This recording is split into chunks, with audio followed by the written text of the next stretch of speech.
Hello everyone, welcome to the Lakshyam Academy. આપ સૌનું સ્વાગત છે લક્ષ્યમ એકેડેમીની સિવિલ એન્જિનિયરિંગ ક્લાસ 3ની બેચમાં. બરાબર. આજે આપણે પેલો ડેમો લેક્ચરમાં સિવિલ એન્જિનિયરિંગના થોડા ઘણા કન્સેપ્ટ, કઈ રીતે એક્ઝામ્સ લેવાશે એની બધી નાની મોટી ચર્ચા કરીશું. પણ બેઝિકલી વાત કરું તો તમે સૌ જાણતા જ હશો કે હમણાં જ વર્ક આસિસ્ટન્ટ અને ડબલ એ, બરાબર, વર્ક આસિસ્ટન્ટની 513 જગ્યાઓ અને ડબલ એની 824 જગ્યાઓ ડિપ્લોમા કરેલા સિવિલ એન્જિનિયરો માટે આવેલી છે. ફરી એક વખત કહી દઉં, આ જગ્યાઓ ક્લાસ 3ની છે, જે ગૌણ સેવા પસંદગી મંડળ દ્વારા પ્રસિદ્ધ કરવામાં આવેલી છે. અને આ જગ્યાઓમાં એલિજિબિલિટી ડિપ્લોમા સિવિલ એન્જિનિયર્સ જ છે, કે જેમણે ડિપ્લોમા સિવિલ કરેલું હોય. બરાબર. પ્લસ D2D વિદ્યાર્થીઓ પણ અહીંયા એલિજિબલ છે. એટલે ડિપ્લોમા પ્લસ કોઈએ જો ડિગ્રી કરેલું હોય, મતલબ કે D2D કરેલું છે, તો એવા વિદ્યાર્થીઓ પણ આ એક્ઝામના ફોર્મ ભરી શકશે. જેમણે 11, 12 અને BE કરેલું છે એ લોકો અહીંયા એલિજિબલ નથી. બરાબર. તો બેઝિકલી આપણી બેચ વિશેની વાત કરું તો જે કોઈ વિદ્યાર્થીઓ ડિપ્લોમા કરેલ છે અથવા તો D2D છે અને લક્ષ્યમ એકેડેમી સાથે જોડાવા માંગે છે, આ બેચમાં જોડાવા માંગે છે, તો એમના વિશે સેજ ફીની વાત કરી દઉં કે વિથ મટીરિયલ આપણી બેચની પ્રાઇસ રહેશે 7,999, જે વિથ મટીરિયલ આપવામાં આવશે. અને જો કોઈ કેન્ડિડેટ વિધાઉટ મટીરિયલ જોડાવા માંગે છે તો પ્રાઇસ રહેશે 6,999. બરાબર. આપણી બેચની વિશેષતાઓ તમને કહી દઉં કે આ તો પહેલો જ લેક્ચર છે, બરાબર, પહેલો ડેમો લેક્ચર છે. બટ જનરલી દરેક લાઈવ લેક્ચર તમને મળશે. એ લાઈવ લેક્ચરનું રેકોર્ડિંગ પણ મળશે એપ્લિકેશનમાં. એ સિવાય તમને મટીરિયલ પણ દેવામાં આવશે, ઈ બુક ઓર PDF પણ દેવામાં આવશે, MCQ સોલ્વિંગ સેશન પણ થશે. બરાબર. આ પહેલો લેક્ચર છે. ધીમે ધીમે તમે જોશો કે કઈ રીતે જેમ જેમ દરેક સબ્જેક્ટના ચેપ્ટરો પતતા જશે, બરાબર, એ પ્રમાણે ચેપ્ટર વાઇઝ પણ MCQ સોલ્વ કરીશું અને સબ્જેક્ટ વાઇઝ પણ MCQ સોલ્વ કરીશું. અને એટ ધી એન્ડ તમને ટેસ્ટ સિરીઝ બી દેવામાં આવશે. બરાબર. જેમાં subject wise plus full length test series બી હશે. અને 1-to-1 કાઉન્સિલિંગ પણ રહેશે દરેક કેન્ડિડેટ્સનું. બરાબર. કે કઈ રીતે તમારી તૈયારી થાય છે, શું ઇમ્પ્રુવમેન્ટની જરૂર છે, એ બેચમાં જોડાયેલા દરેક કેન્ડિડેટ ધીમે ધીમે આ વસ્તુઓનો અનુભવ બહુ સારી રીતે કરશે. બરાબર. વધુ જાણકારી માટે તમે અહીંયા આપેલા મોબાઈલ નંબર ઉપર કોન્ટેક્ટ કરી શકો છો. બરાબર. તો બેઝિકલી આજે આપણે વાત કરીએ, પહેલા તો એક ઇન જનરલ વાત કરી દઈએ. બરાબર. આપણે ટેકનિકલ સબ્જેક્ટ ઉપર આગળ વધશું, પણ પહેલા એક ઇન જનરલ ઓવરવ્યૂ આપી દઈએ કે આ એક્ઝામ કઈ રીતે લેવાય છે. બરાબર. આમાં કઈ ટાઈપની કોમ્પિટિશન હોય છે. બરાબર.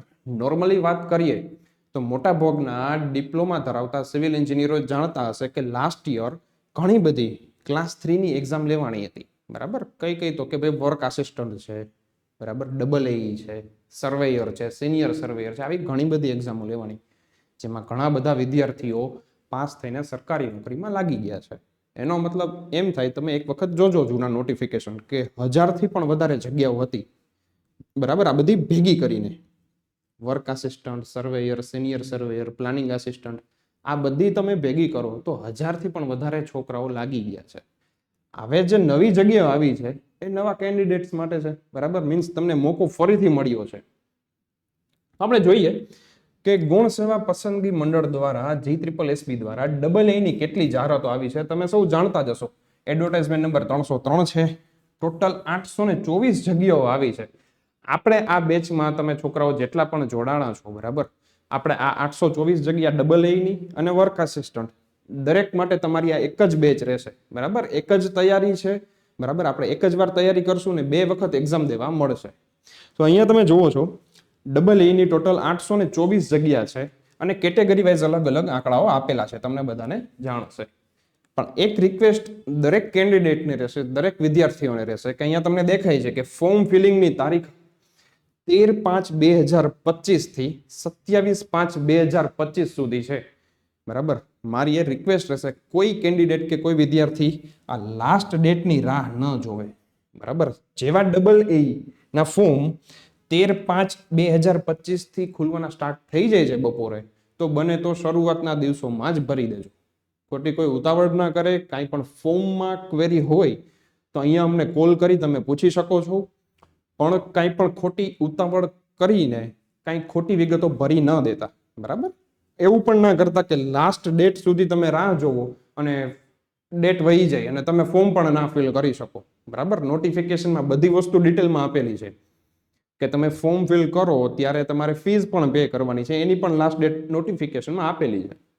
આપણે એવું નથી કરવાનું કે ભાઈ ફીસ છે છેલ્લા દિવસે ભરશું, પહેલી તારીખે પહેલા દિવસે ફોર્મ ભરી, એવું ન કરે કોઈ, બરાબર. ફી પણ સાથે ભરી જ દેજો, બરાબર. જનરલી જ્યાં સુધી મને આઈડિયા છે ત્યાં સુધી જનરલ કેન્ડિડેટના વિદ્યાર્થીઓ માટે 500 રૂપિયા ફી છે અને કેટેગરીમાં જેમને અનામત મળે છે એ દરેક વિદ્યાર્થીઓને કંઈ 400 રૂપિયા ફી છે અને જે રિફંડેબલ છે. એટલે સૌથી વહેલું કામ, જ્યારે ફોર્મ ઓપન થાય ત્યારે ફોર્મ ફટાફટ ફિલ કરી દેજો, બરાબર. લાસ્ટ ટાઈમ જે AA જાહેરાત આવી હતી, હમણાં મેં તમને વાત કરી ને કે લાસ્ટ યરમાં ઘણી બધી જાહેરાતો લેવાની, બરાબર, એક્ઝામ્સ લેવાની લાસ્ટ યરમાં. તો લાસ્ટ યર જ્યારે AA 207 નંબરની જાહેરાત આવી હતી, એનું કટ ઓફ તમારી સામે અત્યારે રાખું છું, બરાબર. આપણે કારણ કે સ્ટ્રેટેજીથી ચાલવું પડશે, બરાબર. ધીમે ધીમે જ્યારે છોકરાઓ તમે પેઇડ બેચમાં આવશો ત્યારે આપણે ધીમે ધીમે દરેક વાત કરશું કે કઈ રીતે સ્ટ્રેટેજી રાખવી, કેવી રીતે માર્ક ગેઇન કરવા, બરાબર, સબ્જેક્ટ વાઇઝ. પણ અહીંયા તમે ઓવરઓલ જુઓ કે લાસ્ટ ટાઈમ જે AA જાહેરાત આવી એનું કટ ઓફ શું રહ્યું, બરાબર. 210 માર્કની એક્ઝામ હતી, બરાબર. એક જ એક્ઝામ હતી, પાર્ટ A અને પાર્ટ B, એવી રીતે બેમાં લેવાની હતી એક્ઝામ, બરાબર. તો અહીંયા તમે જોવો છો કે 210 માંથી જનરલ કેટેગરીના ઉમેદવારોને 136 માર્કનું કટ ઓફ રહ્યું છે અહીંયા, બરાબર. 136 માર્ક આઉટ ઓફ 210, બરાબર. 210 માંથી 136 નું જનરલનું કટ ઓફ રહ્યું હતું. EWS નું 132 નું છે, અહીંયા તમે જોવો છો 132.829. SCBC ના કેન્ડિડેટ્સ માટે 129.713 રહ્યું હતું. SC ના કેન્ડિડેટ માટે 129.156, ST માટે 85.988, PH કેન્ડિડેટ માટે 92.211. સેમ વે તમે અહીંયા જોવા જાઓ તો ફિમેલ માટેનું કટ ઓફ અહીંયા આપેલું છે, બરાબર. આ જ એડવર્ટાઇઝમેન્ટમાં આ જ એક્ઝામમાં ફિમેલના કટ ઓફ પણ તમે જોઈ શકો છો. 210 માંથી જનરલ ફિમેલનું કટ ઓફ 115 હતું. EWS ફિમેલ 109.148, SCBC 101.229, SC માટે 102.335, ST ફિમેલ 88.727, બરાબર. એટલે આ એક કટ ઓફ નું ઓવરવ્યુ છે. આને ધ્યાનમાં લઈને આને અનુલક્ષીને આપણે થોડી ઘણી તૈયારીઓ કરી શકીએ. કોઈ વિદ્યાર્થી એવું ના કહી શકે કે ભાઈ આ વખતે પણ આટલું રહી શકે કે આની આસપાસ રહી શકે, બરાબર. એનું કારણ શું છે કે ત્યારની વેકન્સી જે 175 આસપાસ હતી, 192 આસપાસ હતી, આ વખતની વેકન્સી ગણો, બરાબર, ઓલમોસ્ટ 6 થી 7 ગણી, 800 ઉપર છોકરાઓને લેવાના છે AA માં, બરાબર. તો એ વેકન્સી, ત્યારના પેપરનું લેવલ, એ બધું અલગ અલગ હોય, બરાબર. એટલે આપણે એમ ડાયરેક્ટલી ન ધારી શકીએ કે ભાઈ આટલું કટ ઓફ અથવા તો આની આસપાસનું રહેશે.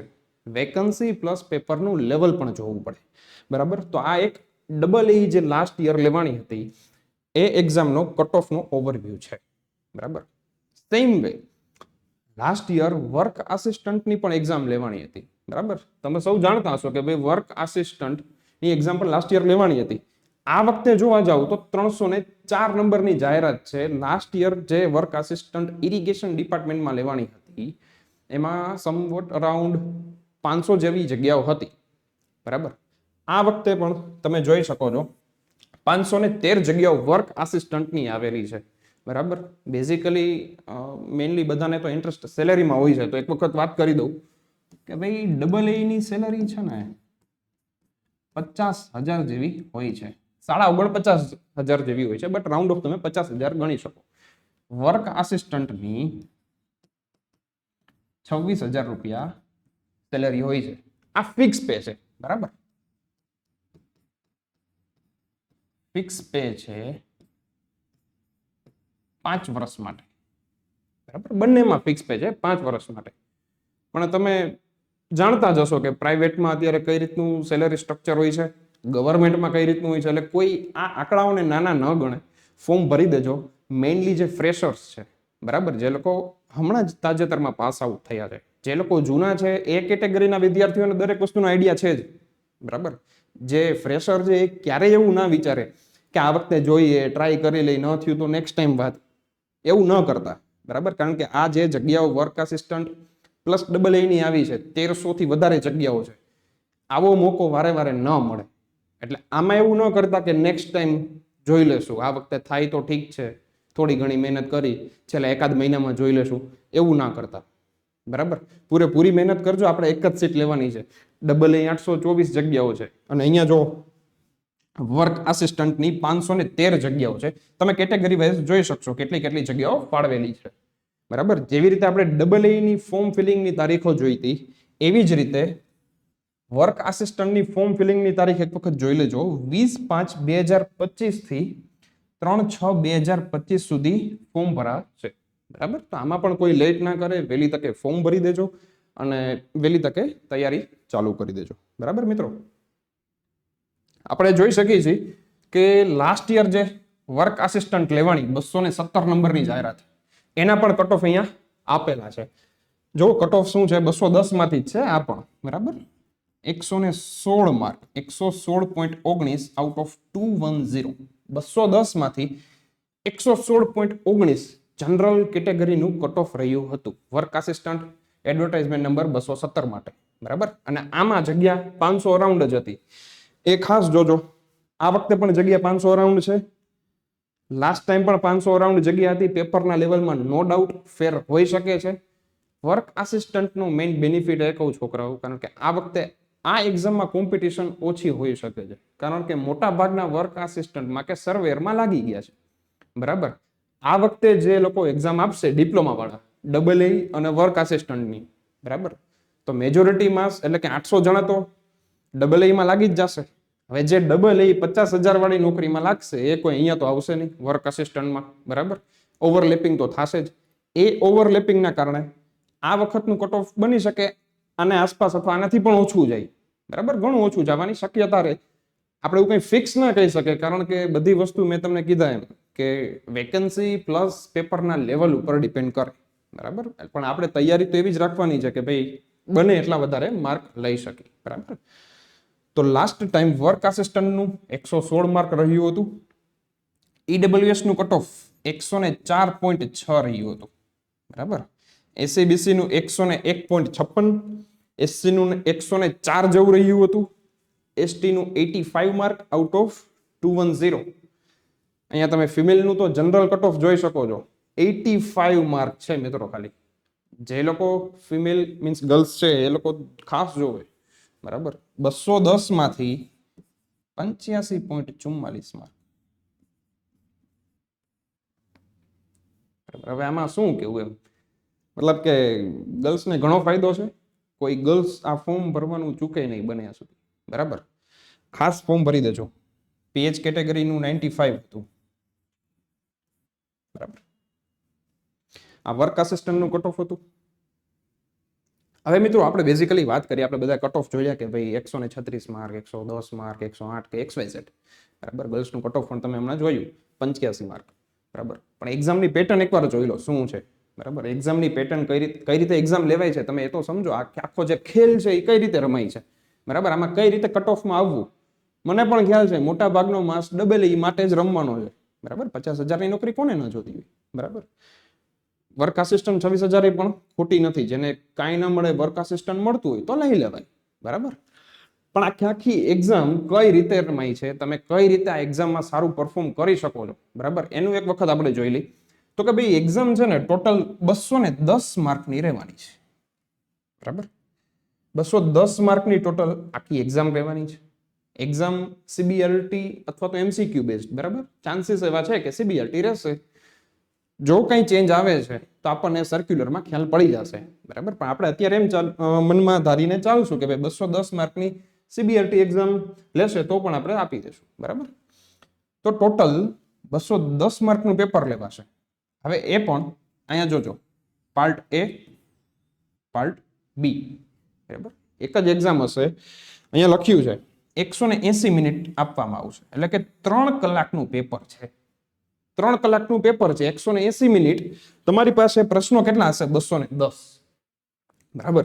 3 કલાકમાં 210 પ્રશ્નો કરવાના છે. અને એ પણ નેગેટિવ માર્કિંગ અહીંયા આપેલું છે, તમે જોઈ શકો છો, બરાબર.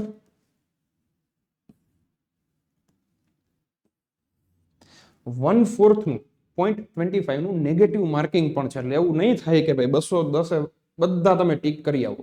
ખાસ કરીને જે ફ્રેશર હોય એ ધ્યાનમાં રાખે, અધરવાઇઝ બધાને આઈડિયા હશે જ કે ભાઈ નેગેટિવ માર્કિંગ છે એટલે થોડું ઘણું આપણે એ પ્રમાણે ધ્યાન રાખવું પડે, બરાબર. થોડું એ પ્રમાણે ક્વેશ્ચન પેપરમાં મેનેજ કરવું પડે. તો પાર્ટ એમાં 60 માર્કનું છે ભાઈ, પાર્ટ એ. પાર્ટ બી છે 150 માર્કનું છે, part B.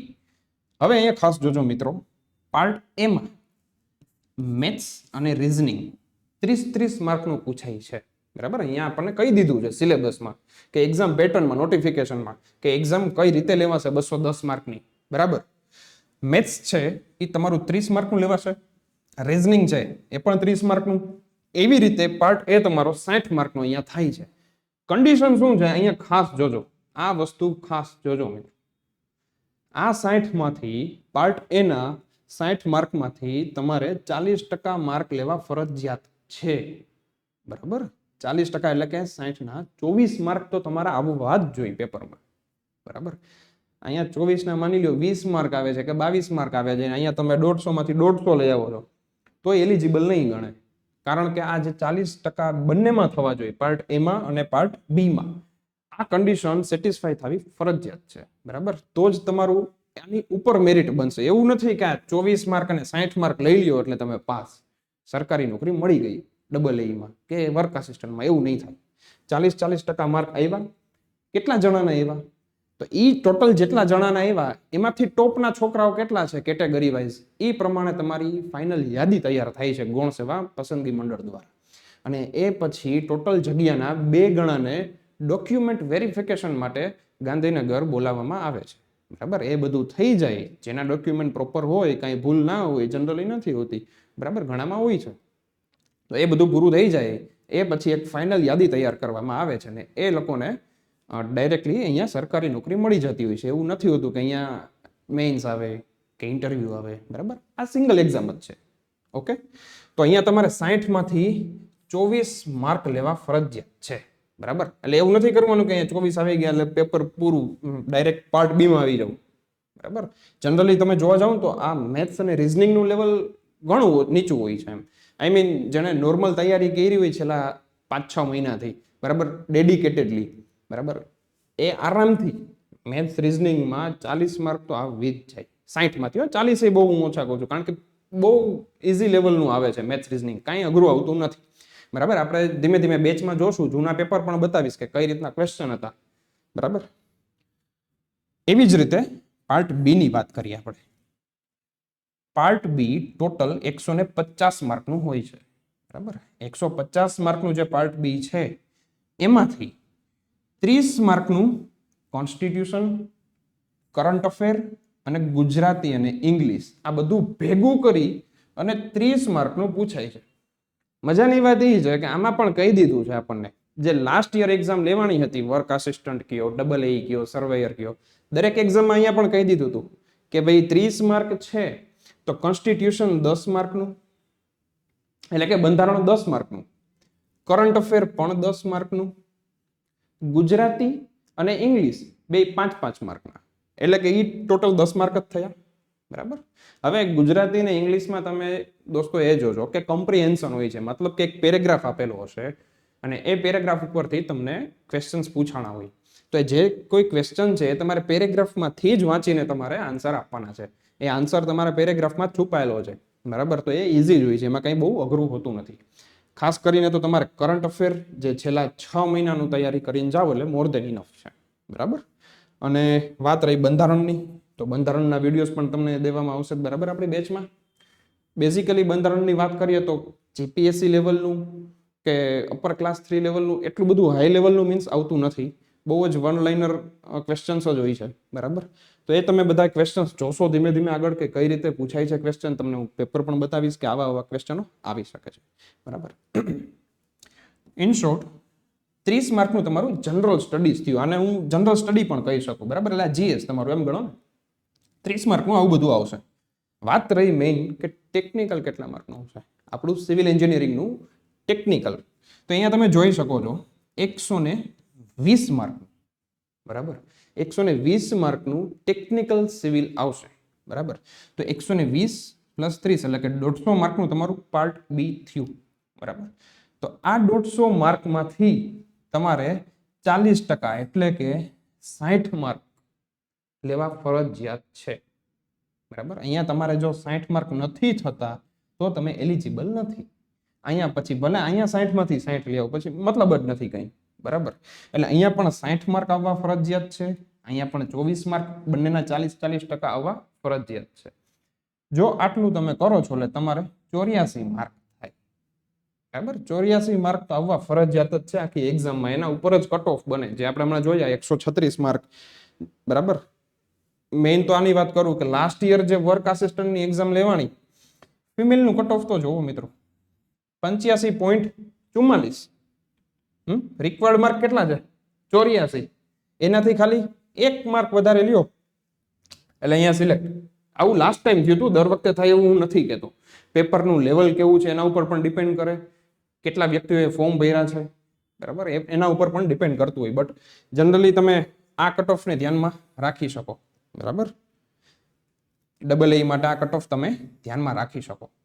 જનરલનું cut off 136 mark હતું ડબલ એમાં, 210 માંથી.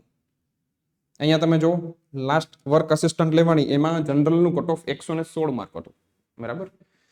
તો આ પ્રમાણે તમારે થોડુંક સ્ટ્રેટેજીથી ચાલવું પડશે. આપણે નો ડાઉટ બેચમાં પણ વાત કરીશું જ કે કઈ રીતે આમાંથી મેક્સિમમ માર્ક લેવા, બરાબર, કઈ રીતે આપણે સિલેક્ટ થવું, કઈ રીતે તમારું નામ ફાઇનલ લિસ્ટમાં આવી શકે છે, કેટલા માર્ક્સ લેવા જોશે, શું સ્ટ્રેટેજી રાખશો કે તમારો ટોટલ થોડોક 130-40 પહોંચે, બરાબર. એ બધી વિશે આપણે ચર્ચા કરીશું, બરાબર. આ ખાસ જોજો, 180 મિનિટનું પેપર હોય છે. જનરલી એવું થતું હોય કે ભાઈ કોઈ નવા કેન્ડિડેટ હોય, બરાબર, પહેલી વખત સીબીઆરટી એક્ઝામ આપતા હોય તો ક્વેશ્ચનમાં જેટલું પેલું આમ ખોવાઈ જાય કે ઉપર ટાઈમર ક્યાં જતું હોય ને ખબર ના હોય, બરાબર. એટલે ટાઈમર પણ જોતું રહેવું, બરાબર. 3 કલાક ક્યાં આવી જાય ખબર ના પડે.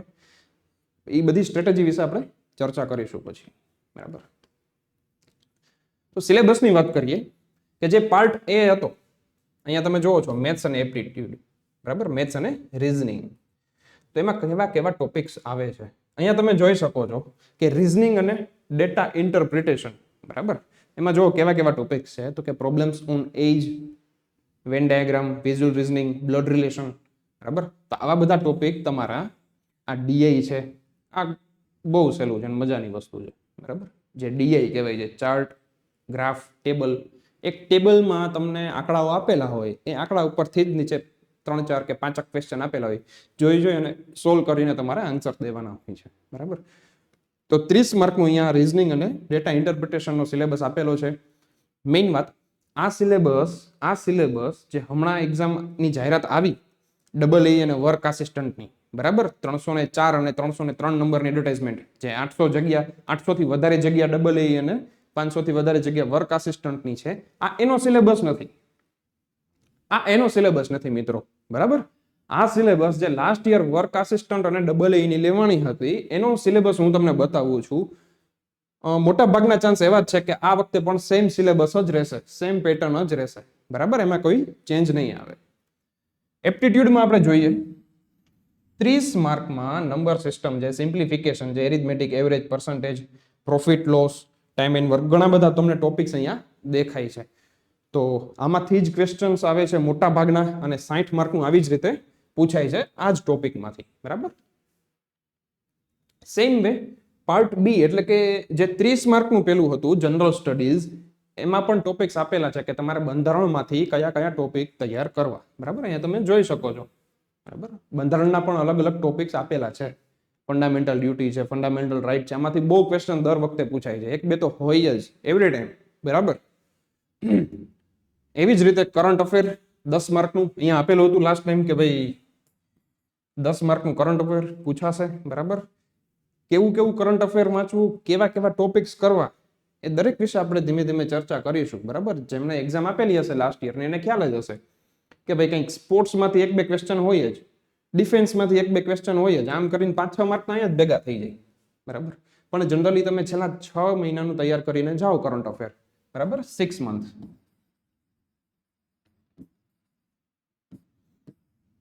એટલે વાંધો ન આવે, બરાબર. એવી જ રીતે 10 માર્કનું કમ્પ્રિહેન્શન પૂછાય છે. 5 માર્કનું ગુજરાતી, 5 માર્કનું ઇંગ્લિશ.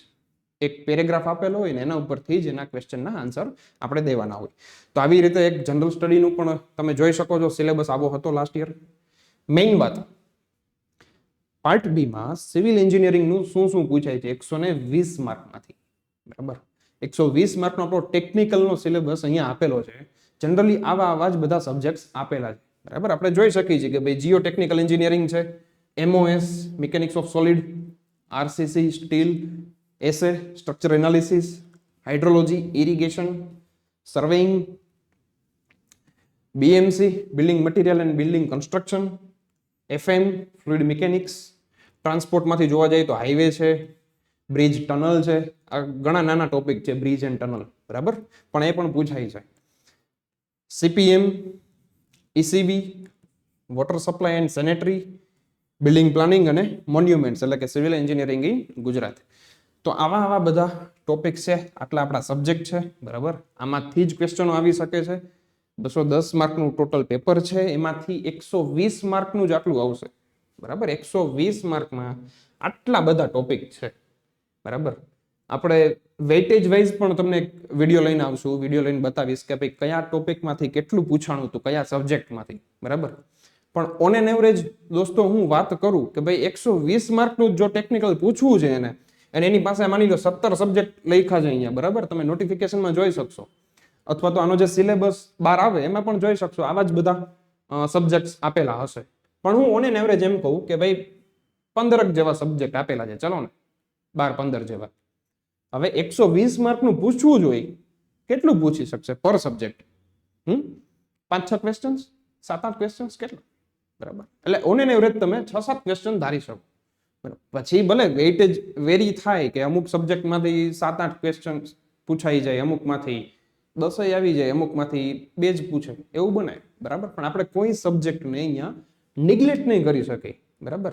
દરેકમાંથી તમે 7-8 ક્વેશ્ચન્સ ધારી જ શકશો કે ભાઈ એટલા તો આવશે જ, બરાબર.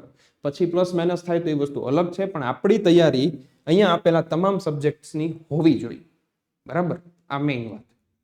બીજી વાત, આટલા સબ્જેક્ટ દેખાય છે, ઘણા બધા વિદ્યાર્થીઓ D2D વાળા હશે, જેમણે GPSC આપેલી હશે, બરાબર. આ એક્ઝામમાં ઘણી બધી કેટેગરી વાળા વિદ્યાર્થીઓ ફોર્મ ભરશે, યાદ રાખજો, બરાબર. પેલી કેટેગરી તમે એમ ગણી શકો સાવ ફ્રેશર છે, જેને કંઈ નથી ખબર, આ વસ્તુ પહેલી વાર છે, બરાબર. એવા હોય અમુક જણા, એવા હોય જેને 1 વર્ષથી તૈયારી કરતા હોય, થોડી ઘણી એક્ઝામ આપી હોય, 2-3 એક્ઝામ.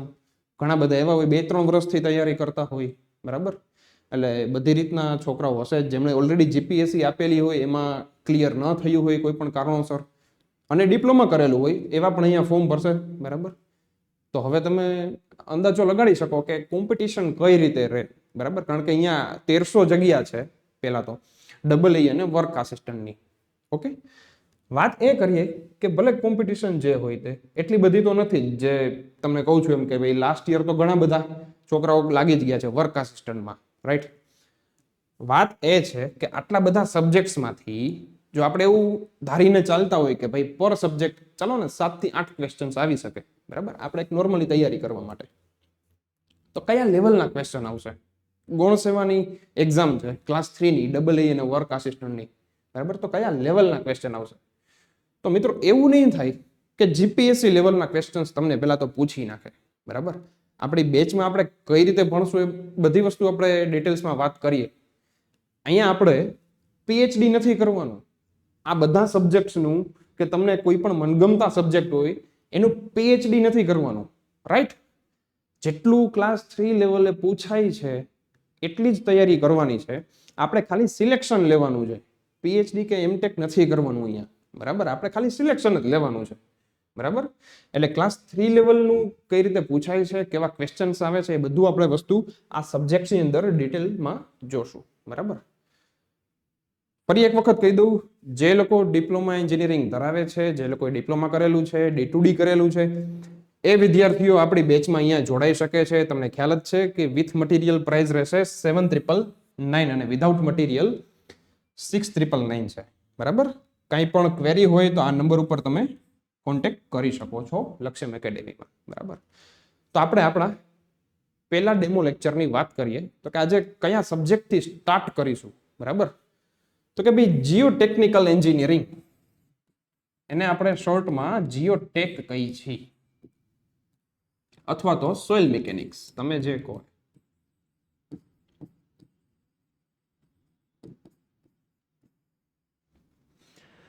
બરાબર, તમને ખ્યાલ જ હશે આપણો સિલેબસ કઈ રીતે છે. જો આટલા સબ્જેક્ટ છે, આપણે 1 બાય 1 જાશું, બેચમાં બધી ચર્ચા કરીશું, કઈ રીતે કયા સબ્જેક્ટ અને કેટલી ડેપ્થમાં તૈયાર કરવા.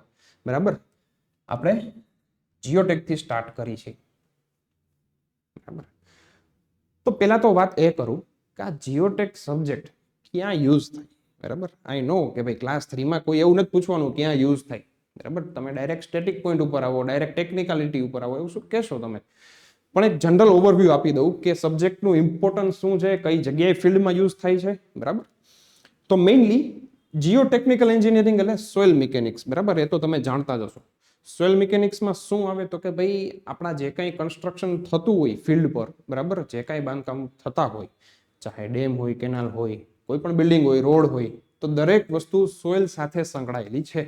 બરાબર, હવે જો સોઇલ સાથે વસ્તુઓ સંકળાયેલી હોય તો તમારે સોઇલની પ્રોપર્ટી જાણવી તો પડે ને, કે સોઇલની કેવી પ્રોપર્ટી છે, શું એ સોઇલની પ્રોપર્ટી આપણા જે એન્જિનિયરિંગ પર્પઝ છે, આપણો જે બિલ્ડિંગ કે રોડ કે XYZ કન્સ્ટ્રક્શન કરવાનું, XYZ સ્ટ્રક્ચર બનાવવાનું, એ સ્ટ્રક્ચરની પ્રોપર્ટી કે આપણી જે રિક્વાયરમેન્ટ છે સ્ટ્રક્ચરની, એ રિક્વાયરમેન્ટની સામે શું એ સોઇલની પ્રોપર્ટી મેચ થાય છે. બરાબર, આપણી સોઇલની પ્રોપર્ટીની બરાબર ડિઝાયર્ડ પ્રોપર્ટી મળે છે.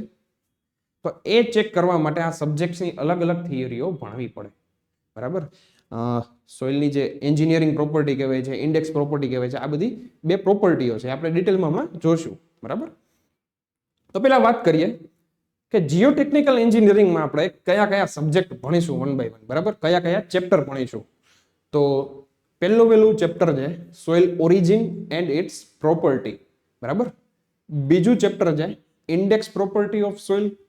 Third one is soil classification પણ જોશું, soil mineral and soil structure, compaction of soil, compressibility and consolidation of soil, effective stress, capillarity, permeability, seepage through soil, shear strength, બરાબર, earth pressure, retaining wall, shallow and deep foundation, અહીંયાથી foundation engineering વાળું આવી જશે બધું.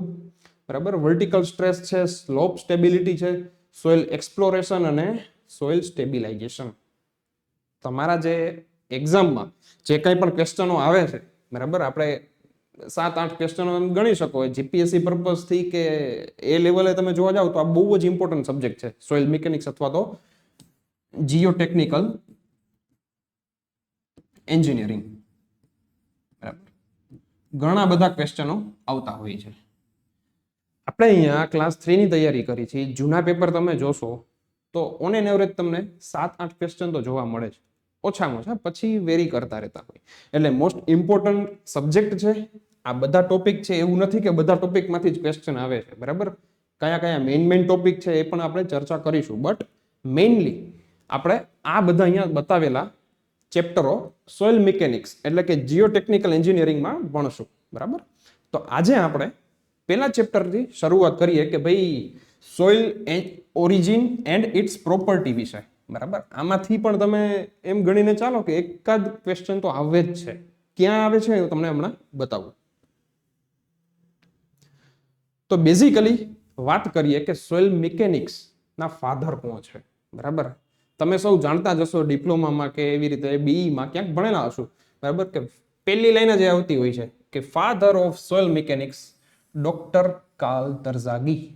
બરાબર, હવે આમાં કઈ સમજાવવાનું નથી કે કાર્લ તરઝાગી વિશે. બરાબર, અહીંયાથી ઘણી બધી એક્ઝામમાં પાસ્ટમાં 1 માર્કનું MCQ ડાયરેક્ટ નીકળેલો જ છે કે ફાધર ઓફ સોઇલ મિકેનિક્સ કોણ. બરાબર, તમારે બીજું કંઈ યાદ નથી રાખવાનું, કાર્લ તરઝાગી સાહેબનું નામ જ યાદ રાખવાનું છે. 1925માં એમણે મીન્સ સોઇલ વિશેની ઘણી બધી ટર્મિનોલોજી કયો, સોઇલ એન્જિનિયરિંગનું આખું સ્ટડી કયો, ઘણા બધા ડેરિવેશન કહો. બરાબર, તો આખું જે સોઇલ વિશેનું જે સાયન્સ છે આપણા એન્જિનિયરિંગ પર્પઝ માટે, સિવિલ એન્જિનિયરિંગ પર્પઝ માટે તો એ ડોક્ટર કાલતરજાગીએ કરેલું હતું. બરાબર, તો આના ઉપર 1 માર્કમાં ક્વેશ્ચન આવી જાય છે ઘણી બધી વખત, તમે એક્સપેક્ટ કરી શકો. બરાબર, જે કોઈ MCQ ની બુક હોય છે, બરાબર, એમાં તમે જોઈ શકો છો કે આના ઉપર 1 માર્કનો ક્વેશ્ચન આવી જાય છે. બીજી વાત, MCQ ની બુક વિશે જો વાત થઈ જ છે તો એ પણ પહેલા ચર્ચા કરી લઈ કે કઈ બુક તૈયાર કરવી, કયું મટીરિયલ યુઝ કરવું. તો મિત્રો, આ એક્ઝામ્સ માટે આપણા તરફથી તો તમને મટીરિયલ દેવામાં આવશે જ. બરાબર, ઇમ્પોર્ટન્ટ નોટ્સ, શોર્ટ નોટ્સ બધું દેવામાં આવશે. MCQ ની જો તમારે તૈયારી કરવી છે તો તમે કઈ બુકને રિફર કરી શકો. ક્લાસ 3 લેવલની હું વાત કરું છું અત્યારે. બરાબર, માર્કેટમાં બુક તો ઘણી બધી છે MCQ ની. તો ક્લાસ 3 લેવલે જો તમે તૈયારી કરતા હોય તો અતુલ પ્રકાશનની બુક તમે ફોલો કરી શકો પહેલા વહેલા. બરાબર, પણ આ બધી બુક ફોલો કરો. જે ફ્રેશર છે એના વિશે વાત કરું કે જે કોઈ ફ્રેશર હોય આ બુક ડાયરેક્ટલી વાંચવા ન માંડે, પહેલા થિયરી સમજે સબ્જેક્ટ વાઇઝ, પછી આ બુક ઉપર તમે જઈ શકો. બરાબર, અતુલ પ્રકાશન છે, ખુરમીની બુક છે MCQ ની. બરાબર, થર્ડ વન ઇઝ યુવાની બુક છે. હવે યુવાની બુકમાં તો જીપીએસસી ના પણ ક્વેશ્ચન્સ છે. બરાબર, બટ તમે વન લાઇનર હોય અને ફોલો કરી શકો. AA ના ક્લાસ 3 ના પણ ક્વેશ્ચન્સ આમાં આપેલા છે યુવામાં. બરાબર, અને ગુપ્તા એન્ડ ગુપ્તા તમે નામ સાંભળેલું હશે. આ થોડી અપર લેવલની બુક છે, બટ જો ટાઈમ મળે તો આમાં ઉપર જવું. યુવા છે કે ગુપ્તા એન્ડ ગુપ્તા છે, મેઇનલી આ બુક તો તમારે કરવાની રહેશે જ. અતુલ અને ખુરમી, અતુલ, ખુરમી, અને અહીંયા અમારા તરફથી તમને જે કાંઈ પણ ટેકનિકલ મટીરિયલ પ્રોવાઈડ કરવામાં આવે છે એ મટીરિયલ તમે કરી લો, પછી વાંધો જ ના પડે એમ કહીને તો પણ ચાલે. બરાબર, તમારી પાસે જો એકાદ મહિનાનો કેવી રીતે એક્સ્ટ્રા ટાઈમ વધે છે એક્ઝામ્સની પહેલા, તો તમે આ બુક ઉપર જોઈ શકો છો. બરાબર, યુવાની કે ગુપ્તા એન્ડ ગુપ્તા. બરાબર, તો MCQ જો તમારે પ્રોપરલી તૈયાર કરવા છે તો અતુલ છે અને ખુરમી છે, આ બે બુક તો તમને આવડવી જ જોઈએ, મોઢે હોવી જ જોઈએ ક્લાસ 3 લેવલે. બરાબર, કારણ કે ઘણી વખત એવું બનતું હોય છે કે ભાઈ ઘણા બધા ક્વેશ્ચન એમાંથી ડાયરેક્ટલી મળી જાય છે એક્ઝામ્સમાં. આપણે એવી આશા ના રાખી શકીએ કે દર વખતે એવું થાય જ. બરાબર, પણ તમારું માઇન્ડ ડેવલપ થાય, કન્સેપ્ટ ડેવલપ થાય, એના માટે આ બે બુક કરવી ખાસ જરૂરી છે, અતુલ અને ખુરમી. રાઈટ, તો આ વાત થઈ બુકની. અગેન આપણે આપણી ટેકનિકાલિટી ઉપર આવીએ તો કે કાલતરજાગીનો 1 માર્કનો ક્વેશ્ચન પૂછાઈ શકે છે કે ફાધર ઓફ સોઇલ મિકેનિક્સ કોણ છે. બીજી વાત, process of formation of soil.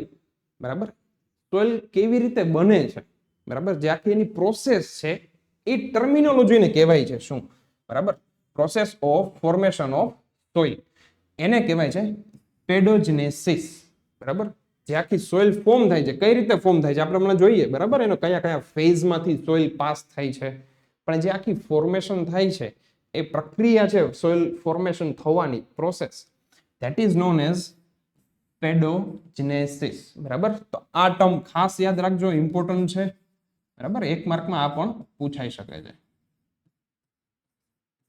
અહીંયા હું તમને જેટલું ટીક કરી દઉં, બરાબર, તમે જે કંઈ PDF લેક્ચરની ડાઉનલોડ કરશો, મારે રાઈટ ટીક કરેલું કે લખેલું હોય IMP એ વન લાઇનર ક્વેશ્ચન તરીકે કે એ તરીકે ખાસ યાદ રાખજો. બરાબર, 1 માર્કમાં એવા શબ્દો કે એ પર્ટિક્યુલર ઇમ્પોર્ટન્ટ પોઈન્ટ પૂછાવાની શક્યતાઓ જનરલી વધી જાય છે. બરાબર, કારણ કે લાસ્ટ યરના પેપરો મેં જોયેલા છે. બરાબર, આ બુક જોયેલી છે, એમાંથી મોટા ભાગે આવા ક્વેશ્ચન ક્યાંક ને ક્યાંક તમને જોવા મળતા હોય છે. બરાબર, તો બીજી વાત, સોઇલ છે એ કઈ રીતે ફોર્મ થાય છે, પ્રોસેસ શું છે આખી, કયા કયા ફેઝ છે, તેને તમે લખેલું જોઈ શકો છો કે અલગ અલગ જીઓલોજીકલ ફેઝમાંથી સોઇલ બનતી હોય છે. બરાબર, તો પહેલી વાત, શરૂઆત કેવી રીતે થાય. બરાબર, તો તમને ભણેલા હશો, ખ્યાલ હશે ડિપ્લોમા લેવલે કે ભાઈ એક સાયકલ આપેલી હોય. બરાબર, જીઓલોજીકલ સાયકલ. બરાબર, તો એમાં લખેલું આવતું હોય કે પહેલા ભાઈ એક્ઝિસ્ટિંગ રોક હોય. બરાબર, એક બહુ મોટો ખડક કયો, રોક કયો, રોક આપેલો હોય. બરાબર, રોકમાંથી ધીમે ધીમે એનું શું સ્ટાર્ટ થાય તો કે વેધરિંગ. રોકમાં વેધરિંગ એક્શન સ્ટાર્ટ થાય. બીજી વાત તો કે ભાઈ વેધરિંગ એક્શન એટલે શું. બરાબર, આપણને ક્વેશ્ચન થાય કે ભાઈ વેધરિંગ થવું એટલે શું. ટર્મિનોલોજી આપેલી છે કે વેધરિંગ મીન્સ ડિસઇન્ટિગ્રેશન અથવા તો breakdown of the earth mass into small fragments. બરાબર, એનો મતલબ શું થયો કે ભાઈ કોઈ પણ એક રોક આપેલો હોય, બરાબર, કે મોટું ખડક હોય, જો એનું ડિસઇન્ટિગ્રેશન થાય છે અથવા તો બ્રેકડાઉન થાય છે. બ્રેકડાઉન થવું કે ડિસઇન્ટિગ્રેશન થવું એટલે શું? તૂટવું, બરાબર. જો એ નાના નાના ટુકડાઓમાં, સ્મોલ ફ્રેગમેન્ટ્સમાં જો એ તૂટે છે, એને શું થયું કે ભાઈ? તો કે વેધરિંગ. હવે આપણને એક ક્વેશ્ચન થાય, શું કામ તૂટે ભાઈ? પેડો પેડો તૂટી જાય? ના, એવું ના હોય. આના પછીની સ્લાઇડમાં આપણે જોશું કે વેધરિંગના કેટલા પ્રકાર છે, બરાબર. જનરલી તમને આઈડિયા હશે જ કે ભાઈ ફિઝિકલ ને કેમિકલ વેધરિંગ આવું બધું આવતું હોય છે, બરાબર. તો એ કઈ પ્રોપર્ટીથી, કયા એજન્ટથી વેધરિંગ થાય છે રોકનું, બરાબર, તો એ આપણે જોશું. બટ જ્યારે રોકનું વેધરિંગ થાય છે તો એ વેધરિંગ એક્શન, વેધરિંગ થયા પછી નાના નાના ટુકડાઓમાં સોઇલને કન્વર્ટ થાય છે. તો એ ટુકડાઓ પછી ક્યાં જશે? એક જગ્યાએથી બીજી જગ્યાએ, બરાબર. તો એનું ટ્રાન્સપોર્ટેશન થશે, ક્યાંક બીજી જગ્યાએ ડિપોઝિટ થશે, બરાબર.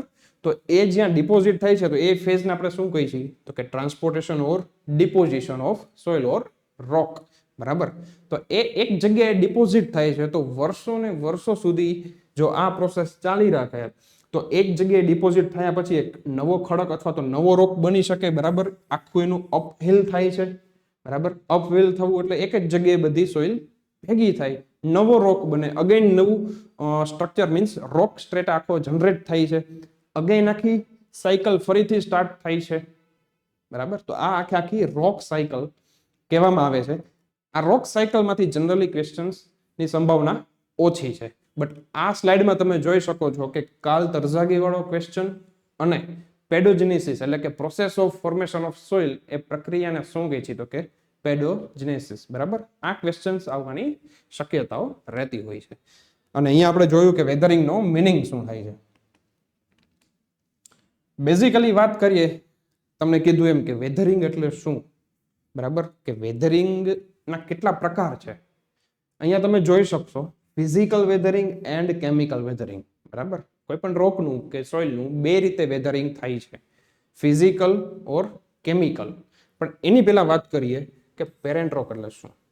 તો કે ભાઈ formation of soil, formation of soil due to disintegration and transportation of rock, that is known as parent rock.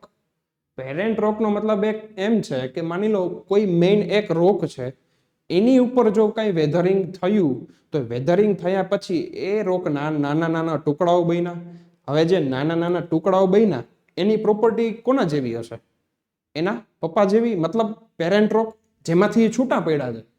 તો જે પપ્પા છે એ જ આપણે પેરેન્ટ રોકની એની તો વાત કરીએ છીએ કે મેઇન રોક હતો એમાંથી બધું જે કંઈ સોઇલના ટુકડાઓ થયા, બરાબર. તો એની પ્રોપર્ટી પેરેન્ટ રોક જેવી હશે. તો એમાં ટુકડાઓ કેવી રીતે થયા? તો કે વેધરિંગ થવાથી. વેધરિંગના બે પ્રકારો, ફિઝિકલ એન્ડ કેમિકલ. તો કે ભાઈ ફિઝિકલ વેધરિંગ એટલે શું, બરાબર. ફિઝિકલ વેધરિંગ કઈ રીતે થાય છે?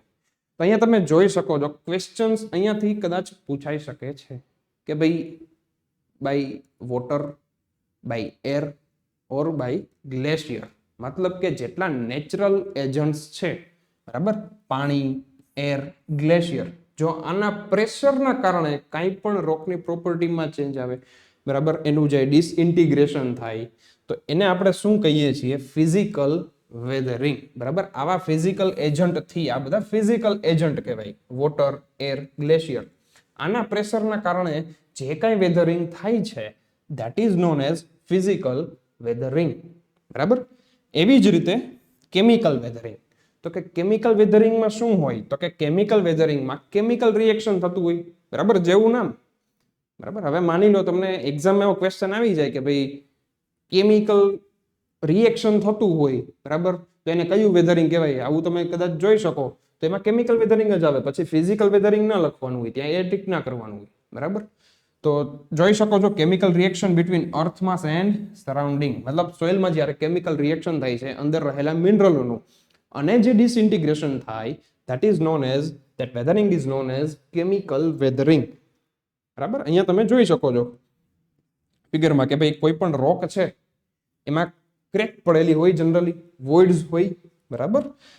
તો એ ક્રેકમાં શું થાય? જેવી રીતે સિઝન ચેન્જ થાય, ચોમાસું આવે, બરાબર, ક્યારેક, બરાબર, વરસાદ પડે, તો એ વરસાદના કારણે કે XYZ રીઝનના કારણે એ રોકમાં કે સોઇલ માસમાં જે કંઈ ક્રેક હોય, વોઇડ્સ હોય, એમાં પાણી ભરાવાનું સ્ટાર્ટ થાય. એ પાણી ભરાણું તો એ પાણીના લીધે જે કંઈ પ્રેશર જનરેટ થાય તો એ શું કરે? રોકને બ્રેકડાઉન કરે. અથવા તો માની લો એ જે પાણી ભરાણું કોઈ એવા રિજિયનમાં હોય કે પાણી તરત પછી આઈસમાં કન્વર્ટ થાય, બરાબર. શિયાળા પછી ચોમાસું આવે તો વિન્ટરમાં માની લો ટેમ્પરેચર બહુ ડાઉન હોય અને એ વોટર આઈસમાં કન્વર્ટ થાય છે, તો એ આઈસ પણ શું કરશે? પ્રેશર જનરેટ કરશે. તો એ પ્રેશર જનરેટ થવાના કારણે પછી નાના નાના ટુકડાઓમાં રોકનું ડિસઇન્ટિગ્રેશન આવી રીતે થતું હોય છે, બરાબર. ફિઝિકલ વેધરિંગમાં તમે જોઈ શકશો, અહીંયા તમને દેખાતું હશે કે વેધરિંગ એન્ડ ઇરોઝન તમે જોઈ શકો છો, વરસાદના કારણે થાય છે અને અહીંયા સેડિમેન્ટ્સ જનરેટ થાય છે. આવી રીતે કોઈ રોક હોય, બરાબર, તો આ રોકમાં વિન્ડના કારણે અને જે કાંઈ વરસાદ આવે છે એના કારણે જે આ બધા ટુકડાઓ નીચે પડે છે અને એક જગ્યાએ અહીંયા ભેગા થઈ છે, બરાબર, તો એનું સેડિમેન્ટેશન થયું કહેવાય અહીંયા. એવી જ રીતે અહીંયા તમે જોઈ શકો છો કે ભાઈ રોકમાંથી જે કંઈ પ્લાન્ટ છે કે ટ્રી છે એના જે રૂટ છે, બરાબર, તો એ રૂટનો જે કંઈ ગ્રોથ થાય છે તો એ ગ્રોથ થવાથી શું થાય છે? એ રોકને નાના નાના ટુકડાઓમાં કન્વર્ટ કરી દે છે. પ્રેશર આપે, બરાબર, તો રોક છે એમાં ક્રેક્સ ડેવલપ થઈ જાય, બરાબર. તો ગ્રોથ ઓફ પ્લાન્ટ રૂટ, બરાબર. અહીંયા ત્રીજું ઉદાહરણ તમે જોઈ શકો છો કે જેવી રીતે વરસાદ પડે છે અને અહીંયા બધે વરસાદનું પાણી ભેગું થાય છે અને આટલો પાર્ટ આખો નીચે પડી જાય છે, બરાબર. તો આ પણ એક ફિઝિકલ વેધરિંગનો જ પાર્ટ છે, બરાબર. Same way chemical weathering. Chemical વેધરિંગમાં મિત્રો આ 3 ટર્મ ખાસ ઇમ્પોર્ટન્ટ છે, આ યાદ રાખજો, બરાબર. Hydrolysis, oxidation and carbonation. આ 3 પ્રોસેસ છે કેમિકલ વેધરિંગમાં થતી, બરાબર. પેલી ટર્મ છે હાઇડ્રોલિસિસ. તો હાઇડ્રોલિસિસનો મતલબ શું થાય કે ભાઈ reaction of minerals with H+ and OH- ions. મતલબ કે સોઇલમાં માની લો જ્યારે પાણી રહેલું હોય છે તો એ પાણીની અંદર કયા આયન હોય છે? માની લો H+ એન્ડ OH-. આ આયન્સથી જે કાંઈ રિએક્શન જનરેટ થાય અને સોઇલની પ્રોપર્ટીમાં ચેન્જ થાય છે તો એ પ્રક્રિયાને શું કહેવાય? હાઇડ્રોલિસિસ. આ ખાસ યાદ રાખજો, એમસીક્યુમાં કદાચ પૂછાઈ શકે કે ભાઈ H+ ને OH- આ આયન ભેગા થવાથી પાણીમાં રિએક્શન જનરેટ થાય છે. એ રિએક્શન જનરેટ થવાથી સોઇલની પ્રોપર્ટીમાં ચેન્જ થાય, that process is known as કરીને પૂછી લે. તો હાઇડ્રોલિસિસ એ પ્રક્રિયાનું નામ છે. એવી જ રીતે બીજું શું થાય? ઓક્સિડેશન. ઓક્સિડેશન મતલબ કે માની લો એ પાણીની સાથે સાથે કોઈ એવા મિનરલ આવી જાય, સિલિકા આવી જાય કે કોઈ એવા એસિડિક કેમિકલ્સ આવી જાય તો એના કારણે શું થાય? સોઇલની અંદર એસિડિક રિએક્શન જનરેટ થાય, બરાબર. તો એ એસિડિક રિએક્શન જનરેટ થયું, એસિડ પ્રોડ્યુસ થયું, that process is known as oxidation, બરાબર. એના કારણે જે કંઈ વેધરિંગ થાય તો એ પણ કેમિકલ વેધરિંગ જ કહેવાય, એ એસિડના કારણે, બરાબર. Third one is carbonation. Carbonation means તો કે ભાઈ કાર્બન ડાયોક્સાઇડ, અહીંયા કીવર્ડ કાર્બન ડાયોક્સાઇડ છે. પાણીમાં અથવા તો રેઇન વોટરમાં, બરાબર, અથવા તો એટમોસ્ફિયરમાં જે કાર્બન ડાયોક્સાઇડ છે એ ડિઝોલ્વ થઈ જાય છે. ડિઝોલ્વ થઈ અને જે કંઈ સોઇલની અંદર રિએક્શન ક્રિએટ કરે છે એ રિએક્શન ક્રિએટ થવાથી સોઇલની પ્રોપર્ટીમાં જે કાર્બન ડાયોક્સાઇડના કારણે ચેન્જીસ આવે છે તો એ પ્રક્રિયાને આપણે શું કહીએ છીએ? કાર્બોનેશન, બરાબર. તો આ 3 પ્રોસેસનું નામ યાદ રાખજો ખાસ, શેમાં શું આવે છે એ પણ ખાસ યાદ રાખજો. અને આ દરેક વસ્તુઓ કેમિકલ વેધરિંગની અંદર જ આવશે, બરાબર. 3 વસ્તુઓ છે: હાઇડ્રોલિસિસ, ઓક્સિડેશન અને કાર્બોનેશન, બરાબર. મેઇન વાત, આ જે પેલું ચેપ્ટર છે સોઇલ ઓરિજિનનું, બરાબર. તો સોઇલ ઓરિજિનના ચેપ્ટરમાં અને એની પ્રોપર્ટીનું જે ચેપ્ટર છે એમાંથી ક્વેશ્ચન્સ અહીંયાથી આવવાની સંભાવના બહુ જ જાજી છે, બરાબર. એવું જનરલી માર્ક કરેલું છે કે ભાઈ 1 માર્કમાં ટાઈપ ઓફ સોઇલ પૂછાઈ જ જાય છે કે કઈ ટાઈપની સોઇલ છે, બરાબર. આખા મોટા સ્ટેટમેન્ટ્સ નથી આપેલા, બટ કીવર્ડ આપેલા છે, તમે આને યાદ આરામથી રાખી શકશો, બરાબર, ટેબ્યુલર ફોર્મમાં. પહેલું એલ્યુઅલ સોઇલ, બરાબર. આ વસ્તુ તમે ડિપ્લોમામાં ભણેલા જ હશો, બરાબર, ઓર બીટેક વખતે પણ જેમને D2D કરેલું છે એ ભણેલા જ હશે કે ભાઈ એલ્યુવિયલ સોઇલ એટલે કેવી સોઇલ, બરાબર. તો કે એલ્યુવિયલ સોઇલ એટલે કે જે એનું ડિપોઝિશન શેના દ્વારા થયું હોય, રિવર ઓર રનિંગ વોટર, બરાબર.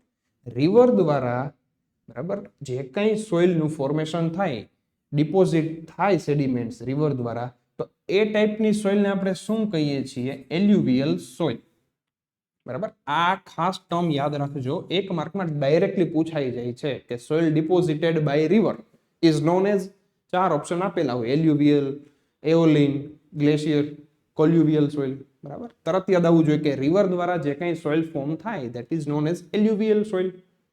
એવી જ રીતે બીજું શું છે, તો કે સી વોટર દ્વારા જે કંઈ ડિપોઝિટ થયેલું હોય, સી વોટર દ્વારા, that is known as marine type soil, બરાબર. જેવું નામ છે એ પ્રમાણે તમે ખાસ યાદ રાખી શકો છો, અહીંયાથી પણ ક્વેશ્ચન આવી શકે છે. થર્ડ વન ઇઝ લેક દ્વારા થાય તો લેકોસ્ટ્રીન સોઇલ, અહીંયાથી પણ ક્વેશ્ચન વારંવાર આવતો હોય છે કે ભાઈ લેકોસ્ટ્રીન સોઇલ છે એ કયા એજન્ટ દ્વારા એમાં સોઇલનું ડિપોઝિટ થતું હોય, by air, by ice, by wind કે બાય લેક, બરાબર. તો અહીંયા તમે યાદ રાખી શકો છો કે લેક્યુસ્ટ્રીન સોઇલ એટલે કે લેક, બરાબર. લેક દ્વારા જે કંઈ સોઇલ ડિપોઝિટ જનરેટ થાય છે, સોઇલ બને છે, ધેટ ઇઝ લેક્યુસ્ટ્રીન સોઇલ. એવી જ રીતે બીજું ઇમ્પોર્ટન્ટ, વિન્ડ દ્વારા જે કંઈ સોઇલ જનરેટ થાય છે, બરાબર, વિન્ડ ડિપોઝિટ દ્વારા જે કંઈ સોઇલ બનતી હોય છે, તો એ કયું હોય છે, તો કે એઓલિન સોઇલ. ક્વેશ્ચન ઊંધો પણ પૂછાઈ શકે કે એઓલિન સોઇલ છે એ કોના દ્વારા ડિપોઝિટમાં સોઇલનું બધું થયેલું હોય છે, તો કે વિન્ડ દ્વારા આવે, by the agent of wind, બરાબર. એવી જ રીતે ગ્લેશિયલ પણ મોસ્ટ ઇમ્પોર્ટન્ટ છે. ગ્લેશિયલ, ગ્લેશિયલ એટલે આપણને ખ્યાલ હશે કે ભાઈ ગ્લેશિયર તમે જે કહો છો એટલે શું આવે, ડાયરેક્ટ બરફ, આઈસ, બરાબર. એટલે that is one of the most important. બીજી વાત, ડાયરેક્ટલી ગ્લેશિયલ સોઇલ આપેલું ઘણી વખત નથી હોતું, બરાબર. તો એમાં બે ઓપ્શન બીજા એ પણ આવી શકે કે ભાઈ ટીલ અને ડ્રિફ્ટ. અહીંયાથી પણ ક્વેશ્ચન ખાસ આવી જાય છે એક માર્કનો કે ભાઈ ટીલ છે એ કઈ ટાઈપની સોઇલ છે, 4 ઓપ્શન આપેલા હોય, ગ્લેશિયલ, એઓલિન, મરીન કે એલ્યુવિયલ, બરાબર, કે જેનું ડિપોઝિશન કેના દ્વારા થયું હોય છે, ટીલનું અથવા તો ડ્રિફ્ટનું. તો એ ખાસ યાદ રહેવું જોઈએ કે ભાઈ વિન્ડ, સી વોટર કે એવું કંઈ નથી આવતું, બરાબર, આઈસ જ આવે છે.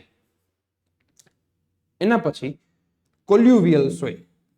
કોલ્યુવિયલ એટલે due to gravitational force. For example માની લો કંઈ પણ માઉન્ટેન રિજિયન હોય, અહીંયા ક્યાંય રોક પડેલો હોય, બરાબર, એની ઉપર વેધરિંગ થાય, બરાબર. તો એ રોકના ટુકડાઓ પછી આપણે હમણાં પેલી સ્લાઇડમાં જોયું હતું કે રોકના ટુકડાઓ એ બધા નીચે ભેગા થાય છે. તો આ કઈ એક્શન દ્વારા ભેગા થયા, તો કે ભાઈ ગ્રેવિટેશનલ ફોર્સ હશે.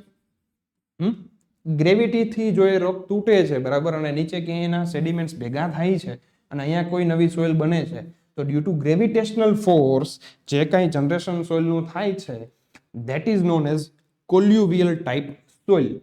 તો એક કોલ્યુવિયલ ટાઈપની સોઇલમાં કઈ પ્રકારની સોઇલ છે, તો એનું નામ શું છે, તો કે ટેલસ. આ ખાસ યાદ રાખજો, આ પણ પૂછાય છે, ટીલ, ડ્રિફ્ટ અને ટેલસ. ટીલ અથવા ડ્રિફ્ટ આવે તો તરત તમને મગજમાં બરફ દેખાવો જોઈએ, એટલે કે આઈસ અથવા તો ગ્લેશિયલ સોઇલ. જો ટેલસ આવે છે તો ગ્રેવિટી અને કોલ્યુવિયલ સોઇલ, આ એના કીવર્ડ છે. ગ્રેવિટેશનલ ફોર્સ દ્વારા કઈ સોઇલ બને છે એમ પૂછી શકે, તો ટેલસ અને કોલ્યુવિયલ, બરાબર. કોલ્યુવિયલમાં શું હોય છે અથવા તો ટેલસમાં કયો ફોર્સ લાગુ પડતો હોય છે, તો કે ભાઈ ગ્રેવિટેશનલ ફોર્સ. તો આ ટેબલ તમે ખાસ યાદ રાખજો, અહીંયાથી 1 માર્કનો ક્લાસ 3માં ક્વેશ્ચન આવવાની શક્યતા પૂરેપૂરી છે. હવે મેં અહીંયા તમને એક નોટ્સ આપેલી છે, બરાબર, કે 1 માર્કમાં એમસીક્યુમાં કેવા કેવા ક્વેશ્ચન પણ આવી શકે આ નોર્મલ થિયરી સિવાય, બરાબર. તો અહીંયા તમે જોઈ શકો છો કે loss is a wind deposit soil. અહીંયા તમને ખ્યાલ છે કે એઓલિન એટલે વિન્ડ ડિપોઝિટ થાય, આપણે વાત કરી હતી એમ, બરાબર.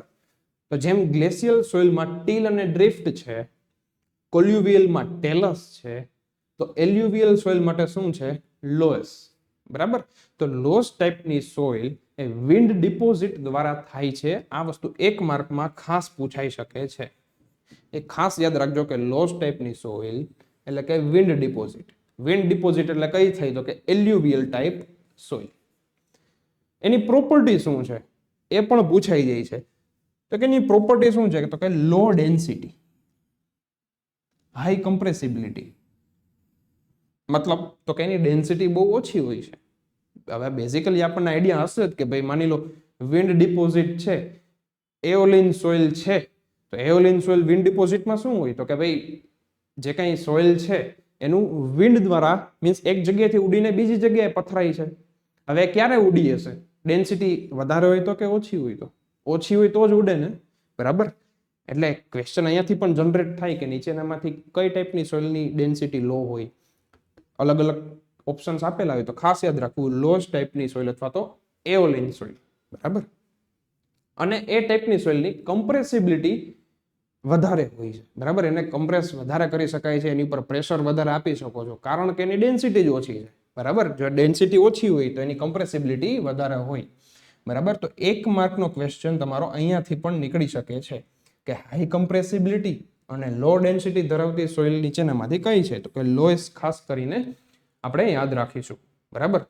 બીજી વાત, લોએસની પરમિયાબિલિટી પણ સૌથી વધારે હોય છે. પરમિયાબિલિટી એટલે શું એ આપણે એના પરમિયાબિલિટીના ચેપ્ટરમાં તો આપણે ભણીશું, બટ બેઝિકલી કહી દઉં કે પરમિયાબિલિટી એટલે ability of water to pass through the soil, બરાબર? જ્યારે પાણી સોઇલમાંથી પાસ થઈ જાય એ એબિલિટી હોય, એ property that is known as permeability, બરાબર? તો આ ટાઈપની સોઇલમાં પાણી પણ ઇઝીલી પાસ થઈ શકે એવું હોય છે, એવી પ્રોપર્ટી ધરાવે છે લોએસ્ટ ટાઈપની સોઇલ, અને એ પણ લાર્જ ઇન વર્ટિકલ ડાયરેક્શન. પરમિયાબિલિટી છે એ વર્ટિકલ ડાયરેક્શનમાં વધારે રહેશે તેના કરતા તો કે ભાઈ હોરિઝોન્ટલ ડાયરેક્શનની કમ્પેરમાં. એવું ના હોય કે એમાં ન થઈ શકે, બટ એની કમ્પેરમાં વર્ટિકલ ડાયરેક્શનમાં પરમિયાબિલિટી લોસ ટાઈપની સોઇલમાં વધારે હોય છે, બરાબર? થર્ડ પોઈન્ટ કે લોએસ્ટ ટાઈપની સોઇલ કોલેપ્સિબલ સોઇલ કહેવાય છે, બરાબર? આ મોસ્ટ ઇમ્પોર્ટન્ટ છે, આના ઉપરથી પણ ક્વેશ્ચન્સ આવેલા હતા, બરાબર? તમે બુકમાં પણ જોઈ શકશો, ક્વેશ્ચન્સ 1 માર્કમાં આપેલા હોય છે, બરાબર? કે ભાઈ કોલેપ્સિબલ ટાઈપ સોઇલ કઈ છે, બરાબર? Which of the following is a collapsible soil, અને ઓપ્શન્સ અલગ અલગ આપેલા હોય, એલ્યુવિયલ સોઇલ, ગ્લેશિયલ, બરાબર, મરીન સોઇલ, એઓલિન સોઇલ, તો એઓલિન આવે.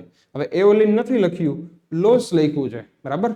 તો લોસ ટાઈપની સોઇલ એ કોલેપ્સિબલ સોઇલ તરીકે પણ ઓળખવામાં આવે છે.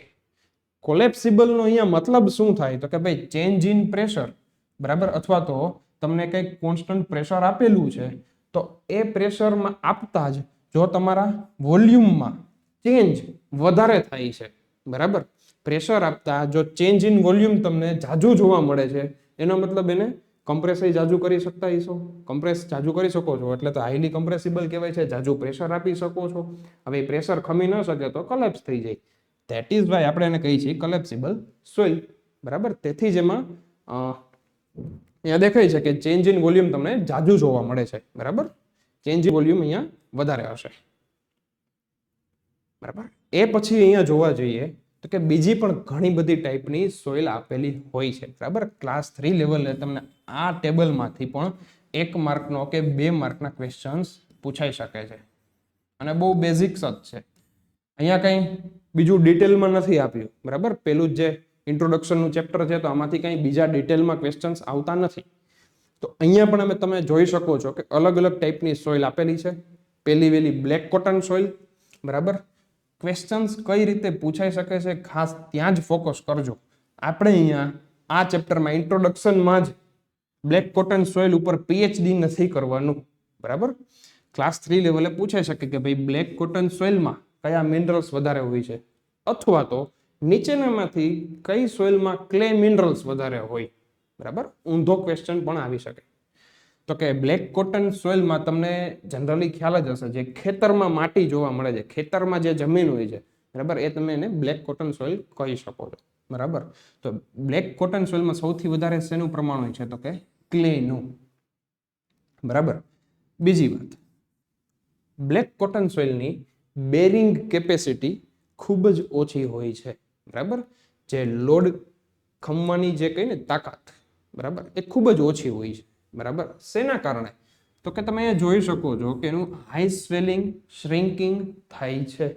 હવે હાઈ સ્વેલિંગ શ્રિંકિંગ શું છે થોડું એ જોઈ લઈએ કે ભાઈ જ્યારે સોઇલ પાણીના કોન્ટેક્ટમાં આવે છે, બરાબર, વોટરના કોન્ટેક્ટમાં જ્યારે સોઇલ આવે છે તો તે શું કરે છે, સ્વેલ થાય છે, ફૂલાય છે. અને જો તે પાણીના કોન્ટેક્ટથી દૂર જાય છે, પાણી રિમૂવ થાય છે, તો એમાં શું આવે છે, શ્રિંકિંગ, બરાબર? એટલે ક્વેશ્ચન્સ એવા આવી શકે કે ભાઈ પુઅર બેરિંગ કેપેસિટી નીચેનામાંથી કઈ સોઇલની હોય છે વધારે?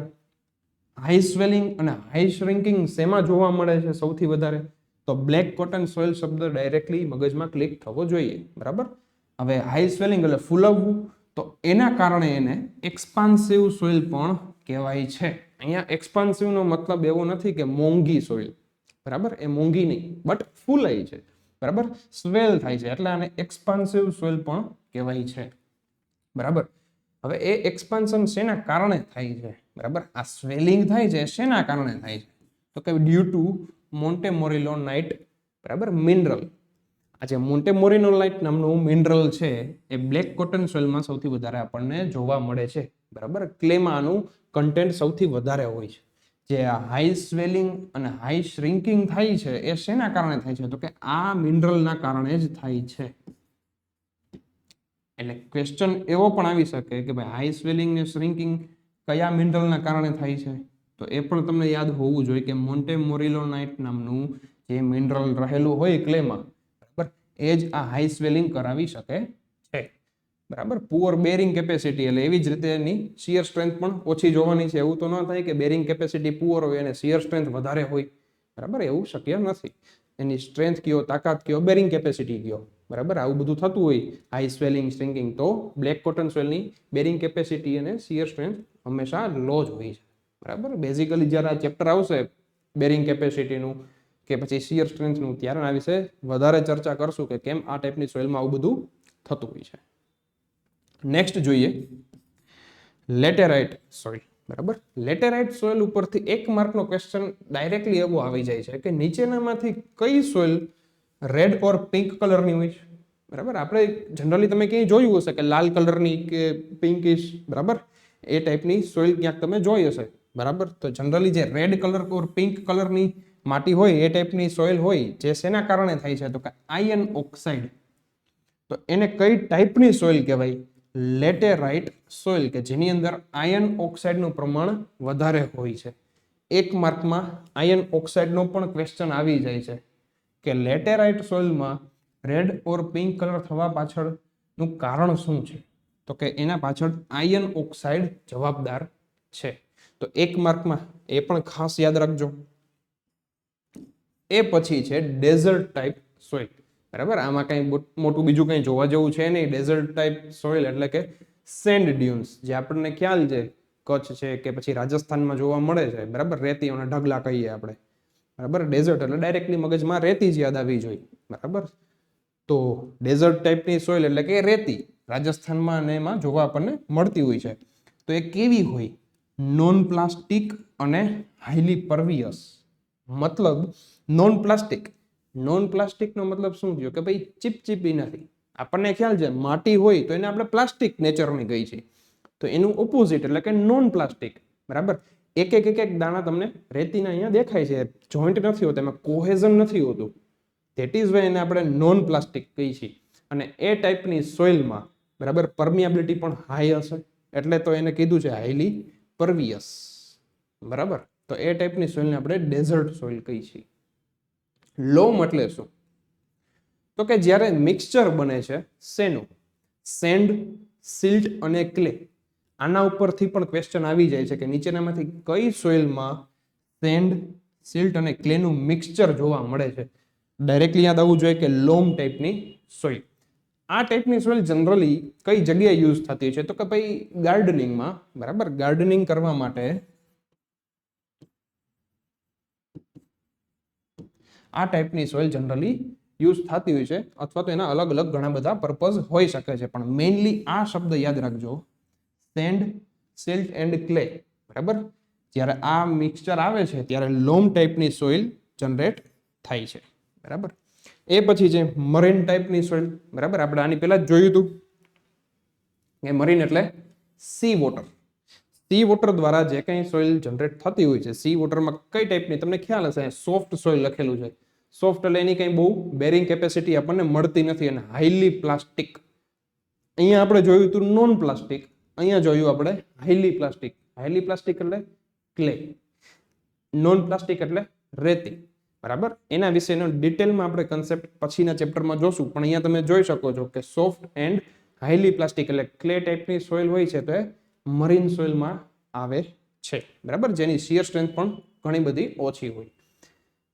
આ ક્વેશ્ચન્સ પણ જનરલી પૂછાતું હોય છે કે ઓર્ગેનિક સોઇલ નીચેનામાંથી કઈ છે, બરાબર, તો કે પીટ અને મક, બરાબર, જે કઈ ખેતરની સોઇલ કહો, બરાબર, જે ગ્રાઉન્ડ લેવલની સોઇલ છે કે જેમાં વેજીટેશન અથવા તો વેજીટેબલ મેટર્સ આપેલા હોય છે, બરાબર, વેજીટેબલ્સ મેટર તમને જોવા મળતા હોય છે, બરાબર, તો એને આપણે ઓર્ગેનિક સોઇલ કહીએ છીએ. તો એના પ્રકાર એટલે કે પીટ અને મક, બરાબર. ડાયરેક્ટલી એક માર્કમાં પૂછાઈ શકે છે કે ભાઈ નીચેનામાંથી કઈ ઓર્ગેનિક સોઇલ છે કીધું હોય, 4 ઓપ્શનમાંથી એક ઓપ્શન હોય પીટ, બીજો હોય લેટેરાઇટ સોઇલ, બરાબર, બેન્ટોનાઇટ આપી દે, કોઈ પણ ક્વેશ્ચન આપી દે, બટ ઓર્ગેનિક સોઇલ નો ટાઈપ પૂછે ડાયરેક્ટલી પીટ અને મક જ નામ યાદ આવવું જોઈએ.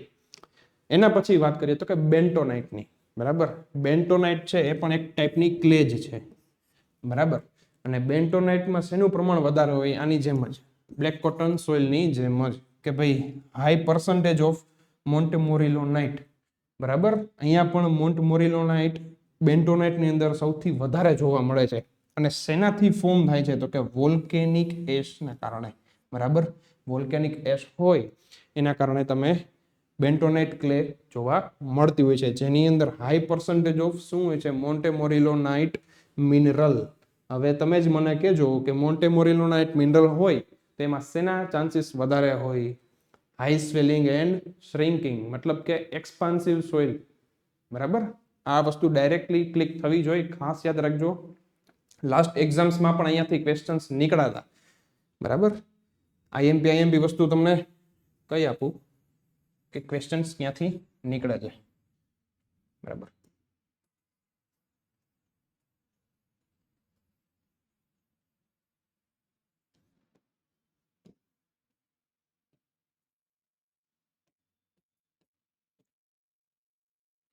આ સ્લાઇડમાંથી 1 માર્કના ક્વેશ્ચન આવવાની શક્યતા પૂરેપૂરી છે, બરાબર.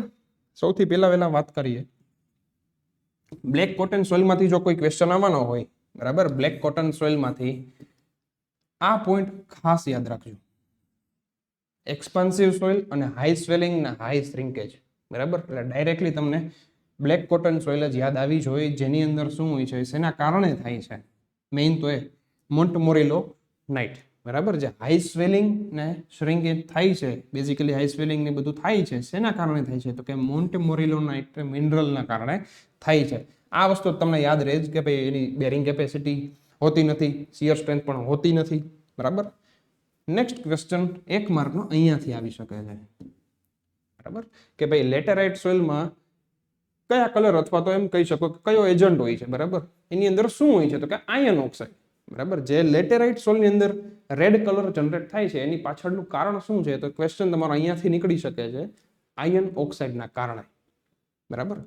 નેક્સ્ટ છે લોમ, સેન્ડ, સિલ્ટ અને ક્લે, આ ત્રણેય ભેગું થવાથી નીચેનામાંથી અથવા આના મિક્સચરને કઈ ટાઈપની સોઇલ કહેવાય તો કે લોમ ટાઈપની સોઇલ, બરાબર. એના પછી છે ઓર્ગેનિક સોઇલ વાળું, કે નીચેનામાંથી કઈ ઓર્ગેનિક ટાઈપની સોઇલ છે કે જેની અંદર વેજીટેબલ મેટર્સ અવેલેબલ હોય છે. ડાયરેક્ટલી પીટ અને મક યાદ આવવું જોઈએ, બરાબર. 1 માર્કનો તમારો ક્વેશ્ચન અહીંયાથી પણ બની જાય છે.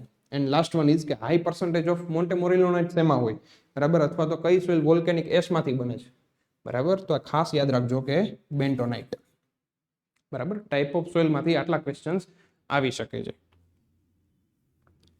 નેક્સ્ટ છે કે આપણે જે કઈ ટાઈપની સોઇલ જોઈ, બરાબર, તો આપણા ઇન્ડિયાની અંદર કઈ ટાઈપની સોઇલ ક્યાં રહેલી છે, બરાબર. તો અહીંયા તમે જોઈ શકો છો, પહેલી વાત આપણે ગુજરાતની કરીએ તો કે સેન્ટ્રલ પોર્શનમાં બ્લેક કોટન સોઇલ તમને જોવા મળે છે ગુજરાતમાં. બીજી વાત, સેન્ટ્રલ પોર્શન પણ ઇન્ડિયાનો આ થયો, ત્યાં પણ તમને કઈ ટાઈપની સોઇલ જોવા મળે છે, બ્લેક કોટન સોઇલ. આ 1 માર્કનો ક્વેશ્ચન ઘણી બધી વખત પૂછાઈ ગયો છે કે તો કે ભાઈ સેન્ટ્રલ પાર્ટ ઓફ ઇન્ડિયામાં તમને કઈ ટાઈપની સોઇલ સૌથી વધારે જોવા મળે છે, બરાબર. તો કે બ્લેક સોઇલ અથવા તો બ્લેક કોટન સોઇલ તમને સૌથી વધારે જોવા મળે છે. બીજો 1 માર્કનો ક્વેશ્ચન કહી શકાય કે ભાઈ આટલો પોર્શન તમે ઇન્ડિયાનો જુઓ, સૌથી વધારે ઇન્ડો ગેંગેટિક પોર્શન કહીએ છીએ આપણે, કે જે શેનો બનેલો છે, એલ્યુવિયલ સોઇલ. એલ્યુવિયલ સોઇલ એટલે આપણે જોયું હતું આની પહેલા, તો કે ભાઈ રિવર ઓર રનિંગ વોટર. બરાબર, અહીંયા તમે જો છે પંજાબ, હરિયાણા, બરાબર, દિલ્હી ગણી લો, યુપી, બિહાર, બરાબર, બંગાળ સુધી, અરુણાચલ પ્રદેશ સુધી, આટલા બધા વિસ્તારમાં એલ્યુવિયલ સોઇલ પથરાયેલી છે. મતલબ નદીના કારણે, રિવરના કારણે જે કંઈ સેડિમેન્ટ્સ એક જગ્યાએથી કાંપ બધો ભેગો થાય બીજી જગ્યાએ પથરાય, મીન્સ એ બધા આખા મેદાનો પથરાતા હોય છે નદીના. બરાબર, તો જે રિવર ડિપોઝિટના કારણે જે કંઈ જનરેટ થાય છે ધેટ ઇઝ એલ્યુવિયલ સોઇલ. તો આ જનરલી બે ક્વેશ્ચન પૂછાતા હોય છે કે ભાઈ મેઇનલી તો આ જ પૂછાય છે કે સેન્ટ્રલ પાર્ટ ઓફ ઇન્ડિયામાં કઈ ટાઈપની સોઇલ રહેલી હોય છે. તો ખાસ યાદ રાખજો કે ભાઈ બ્લેક કોટન સોઇલ એટલે સેન્ટ્રલ પાર્ટ ઓફ ઇન્ડિયામાં, એટલે કે મહારાષ્ટ્રના પોર્શનમાં અહીંયા તમે જોઈ શકો છો, મહારાષ્ટ્ર છે, મધ્યપ્રદેશ છે, બરાબર,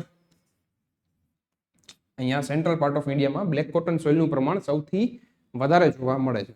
બરાબર,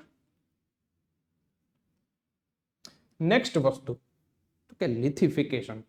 ટર્મિનોલોજી જ છે, એક માર્કમાં કદાચ પૂછાઈ શકે કે ભાઈ લિથિફિકેશન એટલે શું. બરાબર, ટર્મિનોલોજી વાંચી શકશો કે lithification is a process by which unconsolidated materials are converted into solid rock due to compaction and cementation. આનો મતલબ શું થયો? ઇન શોર્ટ તમને કહું કે લિથિફિકેશન એટલે શું. ફોર એક્ઝામ્પલ અહીંયા તમને ફિગરમાં દેખાય છે કે ભાઈ એક રોક છે. બરાબર, એક રોક છે. હવે શું થયું? રોકનું વેધરિંગ થયું. વેધરિંગ થવું એટલે નાના નાના ટુકડાઓમાં ફેરો રોક. બરાબર, બ્રેકિંગ ડાઉન ઓફ રોક થયું. એ બધું બ્રેકડાઉન થયા પછી એનું ક્યાંક ને ક્યાંક ઇરોઝન થશે, એટલે કે ટ્રાન્સપોર્ટેશન થયું. એ જ સેડિમેન્ટ્સ એક જગ્યાએથી જઈને બીજી જગ્યાએ પથરાવા માંડ્યા, એક જગ્યાએ ડિપોઝિટ થયા. એક જગ્યાએ ડિપોઝિટ થયા તો ઉપરથી જે કંઈ લોડ આવે અથવા કોમ્પેક્ટ થાય, બરાબર, ધીમે ધીમે ધીમે ધીમે. આ કઈ પ્રોસિજર એવી નથી કે એક દિવસ, 2 મહિના, 1 વર્ષમાં થઈ જાય, વર્ષોની પ્રોસિજર છે. બરાબર, કારણ કે જે કંઈ નેચરલ એજન્ટ્સથી વેધરિંગ થાય છે, એર, વિન્ડ, ગ્લેશિયર, બરાબર, તો એ વર્ષોની પ્રોસેસ છે. તો એમ કરી કરીને આ જે રોક અહીંયા પથરાવા માંડ્યો નાના નાના ટુકડાઓમાં, અને જે આખું નવું લેયર બન્યું, તો ઉપરથી એનું કંઈક તો કોમ્પેક્શન એની ઉપર લાગતું હશે, પ્રેશર આવતું હશે, કોમ્પેક્ટ થતો હશે રોક. અહીંયા જે નવો રોક બનવાના સ્ટાર્ટ થયો એના નાના નાના ટુકડાઓ. બરાબર, તો એ જે કંઈ કોમ્પેક્ટ થાય તો એના જે અંદરના મિનરલ્સ હોય, એ મિનરલ્સ વચ્ચે નવું રિએક્શન જનરેટ થાય, જેને સિમેન્ટેશન કહે છે. અને કોમ્પેક્શન અને સિમેન્ટેશન થયા પછી જે નવો રોક ફોર્મ થાય એને આપણે શું કહીએ છીએ? એ પ્રોસેસને શું કહીએ છીએ? તો કે લિથિફિકેશન. આ એક માર્કમાં આ ડેફિનેશન કદાચ પૂછાઈ શકે કે ભાઈ અનકન્સોલિડેટેડ મટીરિયલ રોક ગણી લો તમે. બરાબર, તો એ રોકનું તમે અલગ અલગ ઇરોઝન કહો, વેધરિંગ કહો, એ બધી પ્રોસેસમાંથી છેલ્લે કોમ્પેક્શન એન્ડ સિમેન્ટેશન થઈને એક નવો રોક બનાવે. તો એ આખી પ્રક્રિયાને શું કહીએ છીએ? લિથિફિકેશન. બરાબર, એક માર્કમાં આ ટર્મિનોલોજી પૂછાઈ શકે છે.